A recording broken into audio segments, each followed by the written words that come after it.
Hello દોસ્તો, કેમ છો? મજામાં? આજે જોઈએ આપણે ટાટ હાયર સેકન્ડરીની પરીક્ષા પદ્ધતિ એટલે કે એક્ઝામ પેટર્ન અને તેમનો સિલેબસ. આપણે વિડીયો શરૂ કરતા પહેલાં એક દમદાર શાયરી કે બીડું ઝડપ્યું છે તો મુઠ્ઠીમાં દબાવી રાખો, સામનો કરવા છાતી સતત ફૂલાવી રાખો, આપશે માર્ગ સ્વયં વિઘ્ન ખસીને ઘાયલ, છે શરત એટલી કે જુસ્સાને ટકાવી રાખો, છે શરત એટલી કે જુસ્સાને ટકાવી રાખો.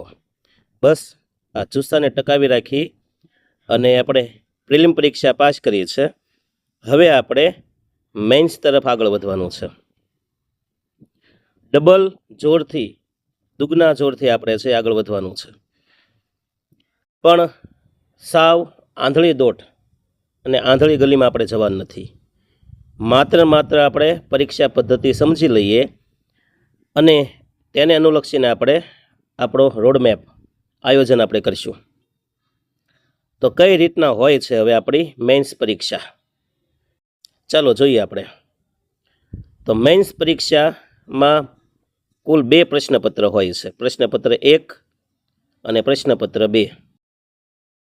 પ્રશ્નપત્ર 1 છે ને 100 ગુણનો હોય અને પ્રશ્નપત્ર 2 એ પણ 100 ગુણ, એટલે આપણી મેઇન્સ પરીક્ષા 200 માર્કની થશે.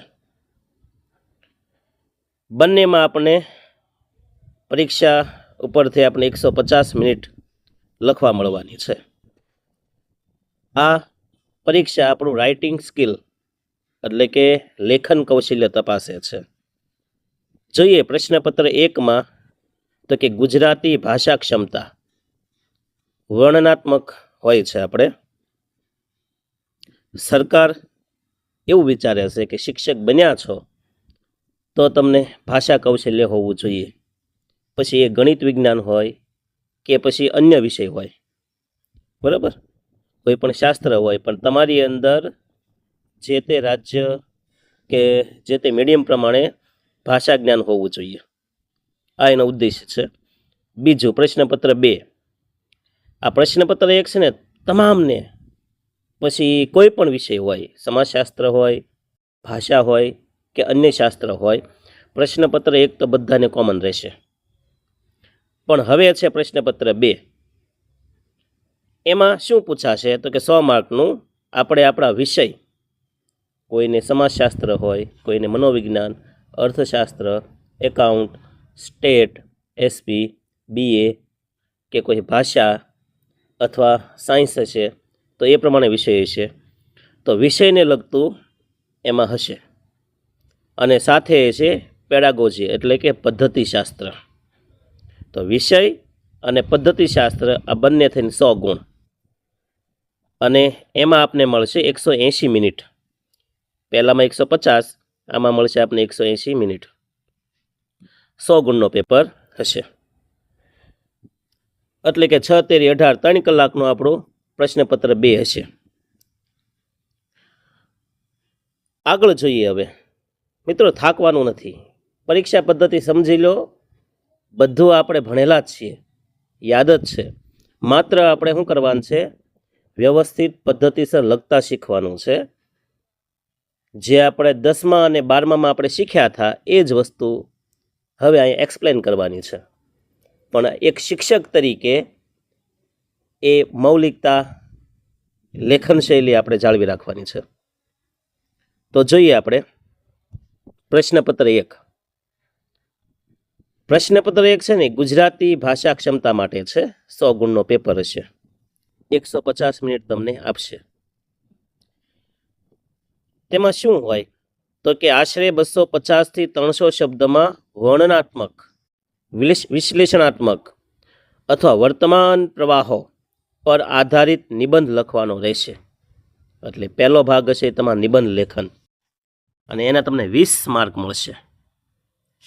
હવે કયા આધારે તમને નિબંધ આપી શકે, તો મોટા ભાગે શિક્ષણને લગતી કોઈ યોજના હોય, શિક્ષણને લગતા નવા આયામ હોય, કરંટ અફેર્સ હોય, એમને આધારે છે એ આપણે નિબંધ પૂછી શકે. નિબંધ કોઈ પણ હોય, આપણી મૌલિકતા પર, આપણી આવડત, આપણા લેખન કૌશલ્ય પર આધાર રાખશે. ક્યારેય કોઈ નિબંધમાળામાંથી બેઠો આપણે નિબંધ લખીએ એની કરતાં તમારી આવડત રજૂ થાય ને, તમારી અંદર જે પડેલું છે રજૂ થાય ને, એ નિબંધ ઉપર એ લોકો ડિપેન્ડ હોય છે. બીજું છે સંક્ષેપીકરણ. આના તમને મળશે 10 ગુણ. જો નિબંધમાં તો આપણે 3 નિબંધ પૂછા છે, 3માંથી 1 આપણે લખવાનો છે. પછી સંક્ષેપીકરણ, જેવા નામ એવા ગુણ. મોટો ફકરો આપ્યો હોય તો ટૂંકમાં શોર્ટ એન્ડ સ્વીટ આપણે કરવાનો હોય છે, અને એ પણ અસરકારક, ચોંટદાર. તો સંક્ષેપીકરણ છે ને, એમાં આપેલા ગદ્યખંડમાંથી આપણે 3જા ભાગનો આપણે લખવાનો હોય છે. 1/3 ભાગ કહેવાય એને. અને પછી એને આપણે યોગ્ય શીર્ષક આપવાનું, એ ભૂલવાનું નહીં. જોકે આ બધું આપણે શીખેલા છે, ઘણી બધી પરીક્ષાઓમાં આ બધું કરેલું છે, કોઈ નવીન નથી. માત્ર જરૂર પડશે તમારા પ્રેક્ટિસની. Practice makes man perfect. જેણે પ્રેક્ટિસ કરી છે એ આમાં અવ્વલ આવશે. ત્રીજું જોઈએ આપણે પત્ર લેખન, એ પણ 10 ગુણ. આશરે 100 શબ્દોમાં પત્ર લેખન કરવાનો રહેશે. એમાં ખાસ કરીને કેવા પત્ર હોઈ શકે? તો અભિનંદન આપતા, શુભેચ્છા પાઠવતા, વિનંતી કરતા, ફરિયાદ કરતા, અથવા ઔપચારિક પત્ર પણ હોઈ શકે. આ વાતે પત્ર લેખનની 10 માર્ક આપને આપશે. જો વ્યવસ્થિત લખશો તો આપણને આમાં માર્ક મળવાની સંભાવના છે, પણ એનું માળખું આપણે શીખી લેવાનું પત્ર લેખનનું. અને ત્યાર પછી બધા માટે, કારણ કે ચર્ચાપત્ર આપણે ક્યારેય ભૂતકાળમાં બોર્ડની પરીક્ષામાં નહોતું, પણ અહીંયા છે. એટલે 10 ગુણનો આપણે ચર્ચાપત્ર હશે. અને ચર્ચાપત્ર આશરે 200 શબ્દમાં આપણે વર્તમાન સમસ્યાઓ અથવા જાહેર પ્રશ્નો અથવા બીજા કોઈ પ્રશ્ન હોય તો એને લગતા તે અંગેના વર્તમાન પત્રના તંત્રીને ઉદ્દેશીને આપણે આ એક પત્ર લખવાનો હોય છે. અને એમાંય પાછા 2 ભાગ હોય, ખબર છે ને? એક પ્રેષકનો ભાગ હોય છે, અને એક ચર્ચાપત્રમાં તમારે કઈ માહિતી છાપામાં છાપવી છે એ માહિતીનો બીજો ભાગ હોય છે. એનું ચોક્કસ માળખું છે. મેં પણ વિડીયો મૂકેલા છે, બીજા પણ ઘણા બધા યુટ્યુબની અંદર વિડીયો છે.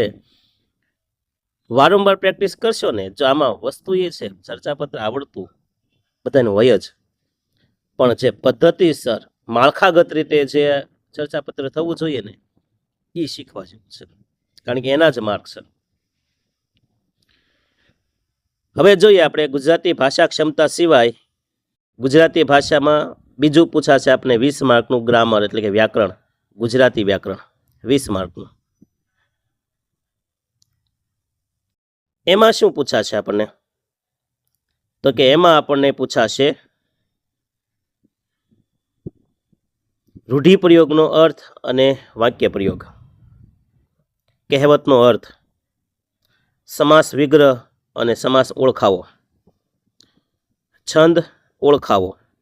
પછી એમાં માત્રા મેળ હોય કે અક્ષર મેળ હોય કે પછી એના બંધારણ હોય, અક્ષર ગણવાના હોય, કોઈ પણ હોઈ શકે. અલંકાર ઓળખાવો, શબ્દ અલંકાર, અર્થાલંકાર જોઈ લેવાના. શબ્દ સમૂહ માટે એક શબ્દ.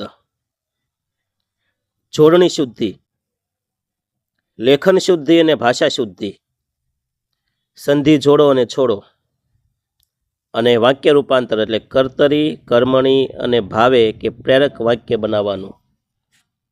તો આ ગુજરાતી વ્યાકરણને લગતા મુદ્દાઓ છે જે આપને મેન્સમાં પૂછી શકે.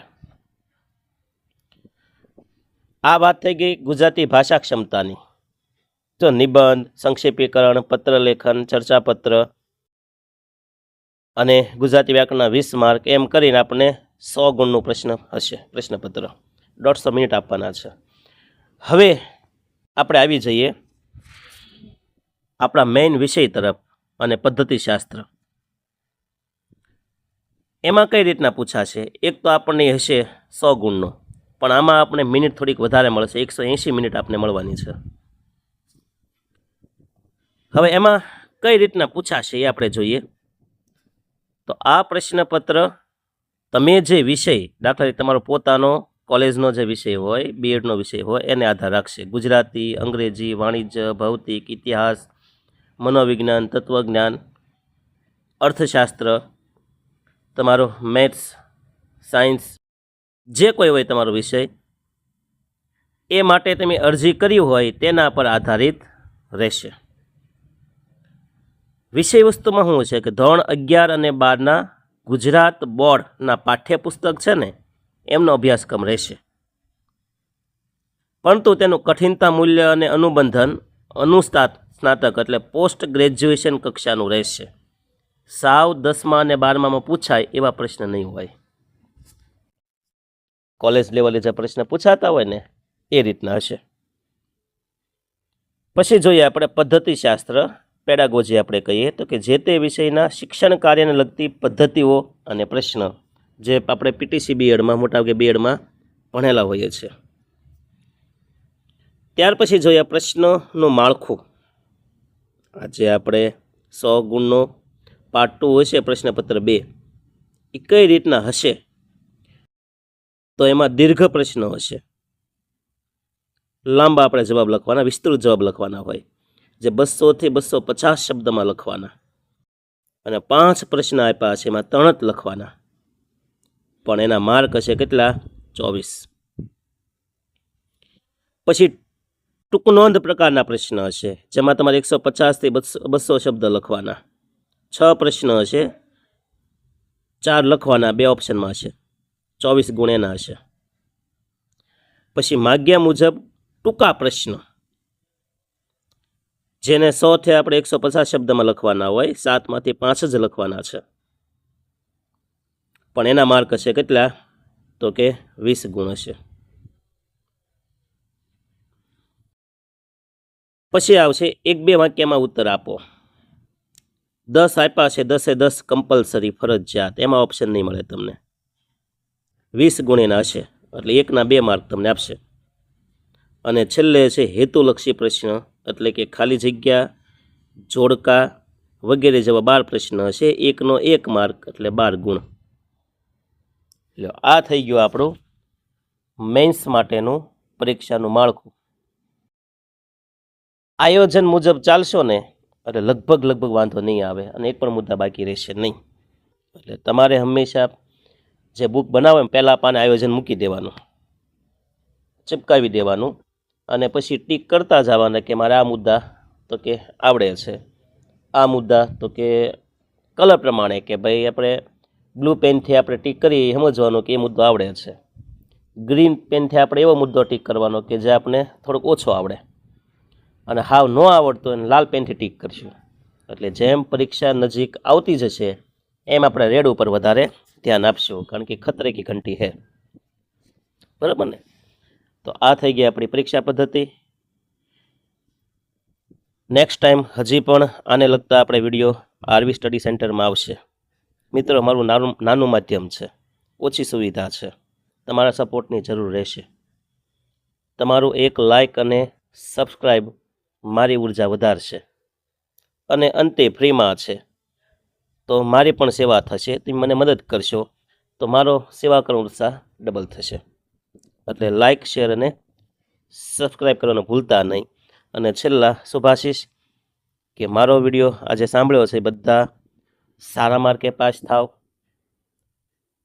જેમ જલ્દી બને એમ તમે 11-12માં શિક્ષક બની જાઓ. હા, ઘણા શિક્ષક એવા હશે અહીંયા સાંભળનાર કે ઓલરેડી શિક્ષક હશે જ તે, પણ એ પણ પ્રમોશન લઈને, મતલબ કે આ પરીક્ષા પાસ કરી અને હાઈ સેકન્ડરીમાં પહોંચી જાય, ખાસો એવો પગાર મેળવતા થાય, અને સારી એવી ઇમેજ પ્રાપ્ત થાય. કારણ કે 11-12ના શિક્ષક એટલે એ લેવલ અલગ હોય છે.